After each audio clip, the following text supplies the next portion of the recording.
They're like, biblical Christianity sounds great, but we've never seen it. So we have to take our experience with Christianity and supplement it with someone else, with something else, because American Christianity is so anemic. There's a false dichotomy that is often created. On one end, people recognize the inherent injustice, right? Christianity in the hands of some of the missionaries was wrapped in Western culture and used to commit all forms of injustice, cultural injustices against Africans and other people in the world. They recognize the way in which Christianity was abused, was used as a tool of oppression historically. I consider myself to be a spiritual person. I go to a Baptist church every Sunday, which I really, really love, but I'm not tethered to these very, very specific stories. I know that this is just a vehicle to get somewhere else. Throughout history, there are points in time, which we've reflected and talked about, where Christianity could not save black folks. Christianity, in fact, imprisoned and pigeonholed black people. And now I think that because we have a little bit more freedom, we're looking for something else that better satisfies us. I think we talked about the yin and the yang aspect of all of this. I do believe that it's possible for any religion to have its good and to have its bad. To Corey's point, I think that it does become dangerous when you take your God and put your God in a whole lot of boxes, the same way that people put us in boxes and say that we're monolithic and we're all the same. No, we're not. We're diverse. We have different types of experiences that has made us arrive to this point. So I think like the statistic of just millennials and Gen Zs leaving religion in droves, I think things are something to really highlight. And I would say that may be indicative of the fact that Christianity isn't necessarily serving people right now at this particular time in a way where people can feel like I see myself reflected in this experience. And I think that that's something that we should highlight. People see that and they're learning. I think we're learning how to articulate this, and we're learning to see the picture as it emerges of how unjust this is. Even the co-opting of Christianity to promote Western culture, and you still find in today's churches, so much so that for some places when you become Christian, you also have to embrace Western culture because they're so wrapped in each other, and you lose that those beautiful aspects of your own culture. The idea of the erasure of black people in Christianity, we have to be honest about that. When you go to Nigeria, for instance, you cannot baptize a child with an African name. It has to be a saint name, right? There was a time in 2005 where the Archdiocese of Lagos said no more drumming in churches because it was too African, it was too traditional, and it was like we shouldn't have mass in the native tongues, Igbo or Yoruba. It has to be in Latin.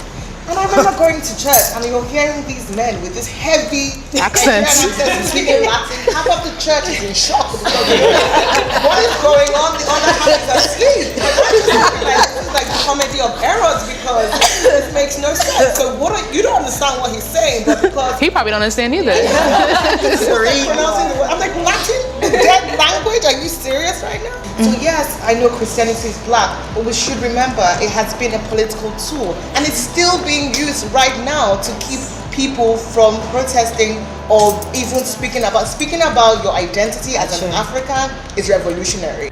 But then we tend to move to the other extreme, where then we embrace everything. We then think that to recognize one means that the injustice on the one side means that we have to then embrace every single thing in an uncritical way. When we don't understand things, we call them evil, we call them magic, because we haven't found the science, we haven't found the explanation just yet. So we see witches as the sort of evil thing, sorcerers, evil. The reality is, the origin of that was women who understood the earth.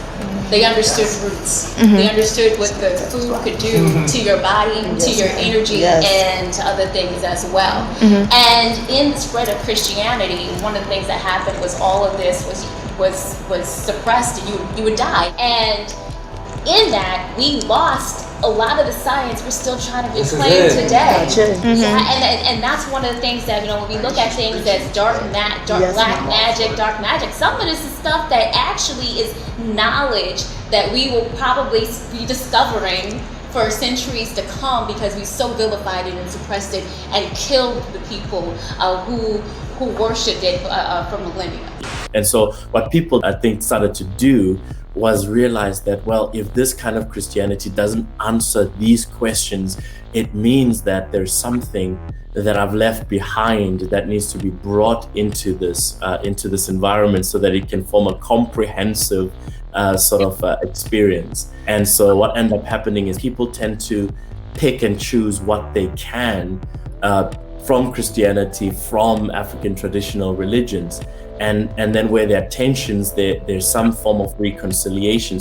I'm a Catholic, and as a Catholic in the Nigerian community, it is almost like I might as well be an African spiritualist. The idea that we speak to saints, that we believe in Mary, that we have a prayer towards Mary, all of these things, basically, and I think that was the comfort in me being comfortable with the idea of African spirituality, because it's very similar in that sense. Because I'm Catholic, I think I also recognize that God does send his messages through human beings, whether it be a saint or whether it be saints in our lives. One thing, like I said, African spirituality, what it allows you to do is to allow and amend in a way that Christianity will never allow you to. So you can live in both spaces, but when the Christianity forces you to only have one side, it makes you wonder, is it really a religion that you want to continue in? Is it a religion of love and faith that we are, have been told, or is it the tool that it has been used for thousands of years? There is in Hebrews a scripture for me that began to at least open up maybe an alternative way of understanding this issue.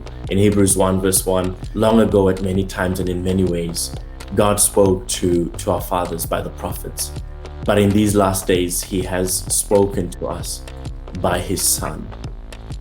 And the Jewish preacher there looks into his people's sacred history, and he says, God has been communicating with us. They are the footprints of God. They're the fingerprints of God in our cultural history that is sacred. And he says, and through these various prophets, although it was in anticipation to the final and clear revelation in Jesus Christ, he's now made himself clear in the person of Christ. And this is how I began to see it, that there's a way in which we can look back and say, well, if our assumption is that God is active in the world, we shouldn't be surprised that he's been communicating himself to cultures historically. We shouldn't be surprised that also because of our hearts, that we haven't often understood that communication, haven't often received him in our cultures, in our communities historically.